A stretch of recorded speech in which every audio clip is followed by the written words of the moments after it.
Hello all, welcome to நான் fiction streaming. இன்றைக்கி எல்லாருக்கும் பிடிச்ச ஒரு ரெசிபியோடு வந்திருக்கேன். குழந்தைங்கள்லேருந்து பெரியவங்க வரைக்கும் எல்லாருக்கும் பிடிச்ச பிரியாணி. எங்கள் வீட்டில் இருக்க குட்டி பாப்பாவுக்கு ஜஸ்ட் 2 வயசு தான் ஆகுது, தம்பி பாப்பா. அவளே மற்ற சாப்பாடு சாப்பிட்லனாலும் பிரியாணி காரமாக இருந்தால் கூட உசு உசுன்னு சொல்லிட்டு சாப்பிடுவா. இந்த மாதிரி எல்லாரோட டேஸ்ட் பட்ஸையுமே அடிமையாக்கி வச்சுருக்குங்க. இன்றைக்கி நாம் பார்க்க போகிறது காளான் பிரியாணி. ரொம்ப ரொம்ப ஈஸியான மெத்தடில் சொல்லி கொடுக்க போகிறேன். ஆனால் டேஸ்ட்டு அல்டிமேட்டாக இருக்கும். ஒரு குக்கரில் 3 டேபிள் ஸ்பூன் எண்ணெய் ஆட் பண்ணிக்கோங்க. 2 டேபிள் ஸ்பூன் நெய் ஆட் பண்ணிவிட்டு இது எல்லாமே காஞ்சி வந்ததுக்கப்புறமா 2 சின்ன துண்டு பட்டை, 8 கிராம்பு, 2 ஏலக்காய், ஒரே ஒரு அன்னாசிப்பூ இது எல்லாத்தையுமே ஆட் பண்ணிவிட்டு பொரிய விடுங்க. 2 பிரிஞ்சி இலை நான் ஆட் பண்ணியிருக்கேன், கட் பண்ணி ஆட் பண்ணியிருக்கேன். இதுவும் பொரிஞ்சு வந்ததுக்கப்புறமா 2 பெரிய சைஸ் வெங்காயத்தை நீல வாக்கில் கட் பண்ணி ஆட் பண்ணிவிட்டு இந்த டிஷ்க்கு தேவையான அளவுக்கு உப்பு சேர்த்துட்டு நல்லா வதக்கி விடுங்க. வெங்காயம் தின் ஸ்லைசஸாக நீல வாக்கில் தான் கட் பண்ணணும், அதுதான் பிரியாணிக்கு நல்லாயிருக்கும். 4 பச்சை மிளகாவை நான் ஆட் பண்ணியிருக்கேன். பச்சை மிளகா நீங்கள் ஸ்பைசஸ் ஆட் பண்ணும்போதே ஆட் பண்ணிக்கோங்க. நான் மறந்துட்டேன்றதுனால இந்த ஸ்டேஜில் ஆட் பண்ணியிருக்கேன். அதையும் சேர்த்துட்டு நல்லா மிக்ஸ் பண்ணி விட்டுட்டு வெங்காயம் நல்லா கண்ணாடி பதம் வந்துட்டு லைட்டாக அந்த மாதிரி பிங்கிஷ் ஷேட் ஆகும். அந்த ஸ்டேஜில் கை நிறைய புதினாவையும் கொஞ்சமாக கொத்தமல்லி ஆட் பண்ணிக்கோங்க. புதினாவில் பாதி அளவுக்கு கொத்தமல்லி இருக்கிற மாதிரி பார்த்துக்கோங்க. அதையும் சேர்த்துட்டு நல்லா மிக்ஸ் பண்ணி விட்டுட்டு இந்த ஸ்டேஜில் நல்லா ஃப்ரெஷ்ஷாக அரைச்ச இஞ்சி பூண்டு பேஸ்ட்டு ஒரு 2 டேபிள் ஸ்பூன் ஆட் பண்ணிக்கோங்க. இஞ்சி பூண்டு பேஸ்ட் ஃப்ரெஷ்ஷாக அரைச்சதான் ஆட் பண்ணுங்கள். அப்படி இல்லைனா வீட்டில் அரைச்சி நீங்கள் ஸ்டோர் பண்ணி வச்சுருப்பீங்களா அந்த மாதிரி யூஸ் பண்ணிக்கோங்க. கடையில் தயவு செஞ்சு வாங்காதீங்க. இஞ்சி பூண்டோட பச்சை வாசனையும் போனதுக்கப்புறமா 3 சின்ன சைஸ் தக்காளியை நீலவாக்கில் கட் பண்ணி ஆட் பண்ணிக்கோங்க. பெரிய சைஸ் தக்காளியாக இருந்தால் நீங்கள் 2 ஆட் பண்ணாலே போதும்.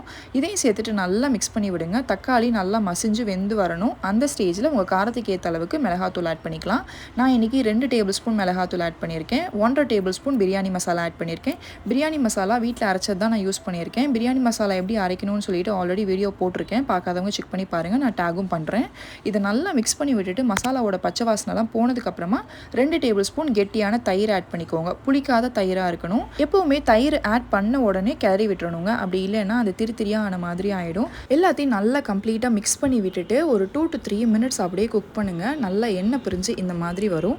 இந்த ஸ்டேஜில் நல்லா க்ளீன் பண்ணி 2 கட் பண்ணி வச்சுருக்கிற பட்டன் மஷ்ரூம் ஆட் பண்ணிக்கோங்க. அந்த பேக்கெட்டில் வரும் பார்த்தீங்களா, அதில் நாங்கள் 2 பேக்கெட் அளவுக்கு யூஸ் பண்ணியிருக்கோம். பட்டன் மஷ்ரூமை நீங்கள் ரொம்ப குட்டி குட்டியாக கட் பண்ணிங்கன்னா அது பிரியாணி ஆனதுக்கப்புறம் இருக்கிற இடமே தெரியாமல் போயிடும். ஸோ 2 கட் பண்ணாலே அது கரெக்டாக இருக்கும். நல்லா மிக்ஸ் பண்ணி விட்டுட்டு 6 கப் தண்ணி நான் இப்போதைக்கு ஆட் பண்ணியிருக்கேன்.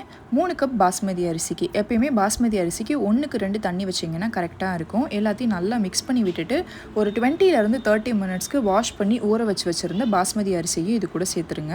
எப்போவுமே அரிசியை வாஷ் பண்ணிவிட்டு அதுக்கப்புறம் ஊற வைங்க. ஊற வச்சதுக்கப்புறம் வாஷ் பண்ணாதீங்க. அரிசி ஆட் பண்ண உடனே ½ லெமனோட ஜூஸ் ஆட் பண்ணிவிட்டு ½ டேபிள் ஸ்பூன் அளவுக்கு நெய்யும் ஆட் பண்ணிக்கோங்க. லெமன் ஜூஸும் சரி நெய்யும் இந்த ஸ்டேஜில் நம்ம ஆட் பண்ணும்போது அரிசி உதிரி உதிரியாக கிடைக்கும், ஃப்ளேவரும் நல்லாயிருக்கும். பொறுமையாக நல்லா மிக்ஸ் பண்ணி விட்டுட்டு இதை அப்படியே வேக விட்டுருங்க. ஓப்பன்லேயே அரிசி நல்லா மேலே தெரியும் பார்த்தீங்களா, அந்த ஸ்டேஜில் கீழே இருக்க அரிசியை பொறுமையாக மேலே கிளறி கொண்டு வாங்க. ரொம்ப பொறுமையாக நீங்கள் ஹேண்டில் பண்ணணும், இல்லைனா பாஸ்மதி அரிசி வேகமாக உடஞ்சிரும். அதுக்கப்புறம் அந்த டெக்ஸ்சரே நல்லா இல்லாத மாதிரி ஆகிடும்.